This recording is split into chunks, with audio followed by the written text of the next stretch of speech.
자, 그리고 재벌총수 청문회 관련 내용도 좀 체크를 해보도록 할게요. 그 이후에 지금 연기금이 증시에 있어서 버팀목이 돼주고 있는 것 같습니다. 어떻습니까?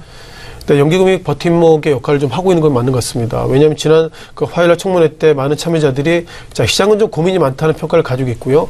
주가가 밀린다면 어떻게 될 것인가 그런 좀 고민을 가지고 있는데 지난 화요일날 같은 경우에 연기금이 약 2,929억 정도 상승을 2,900억 이상의 공격적인 수급 매수를 했기 때문에 어쩌면 지난 화요일 같은 경우에는 대기업 총수가 결국 청문회 때 나와서 혹시 말 실수하거나 이러면 주가 하락한다 이런 어떤 시장의 기대치를 깨고 연기금 시장에 들어왔습니다. 결국 어떻게 보면 정무적인 판단을 통해 연기금이 들어왔다는 생각을 좀 가고 있는데요.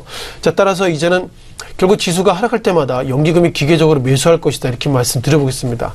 따라서 전일 같은 경우 특히 어제 같은 경우에는 뭐 탄핵 이슈, 뭐 탄핵 전 D-1일날 이런 얘기가 있었는데 어제는 금융투자 쪽에서 약 6천억 이상의 정확하게는 5,600억 이상의 순매수가 있어서 오늘 탄핵이 되던 탄핵이 안 되던 다만 우려가 되는 것이 이것이 장마감 3시 반 이전에 나왔으면 좋겠는데 3시 반 넘어서 나올 거기 때문에 과연 연기금이든 또한 금융투자든 시장을 좀 공격적으로 이끌어가기에는 좀 타이밍상 상당히 좀 늦어졌다 이렇게 좀 말씀드려보도록 하겠습니다. 다만 그 가운데 눈에 띄는 것이 연기금이 그동안에 시장에 했던 얘기가 이제는 우리가 대형주를 매수하는 것이 아니라 중형주 때는 코스닥 소형주를 매수하겠습니다 평가를 좀 했는데요.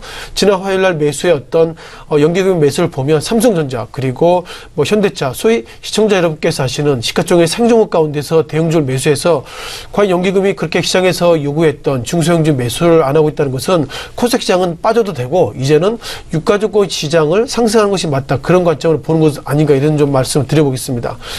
따라서 마지막으로 FMC 이번 FMC 때 기준금리 인상에 대한 리스크가 있고요. 그리고 이제 12월 달 한국의 그 금통위도 어떻게 될지 몰라도 선제적으로 그 경제적인 관점은 틀리지만 기계적으로 결국 금리를 인하해야 되기 때문에 이번 주와 다음 주 더 크게 나가면 이제 황교안 이제 총리가 아닐 거죠. 잘은 모르겠습니다만 결국 어떤 게 결과 나오더라도 내년 길면 8월까지 시장의 예상보다 좀 답답한 모습이 좀 보일 것 같습니다.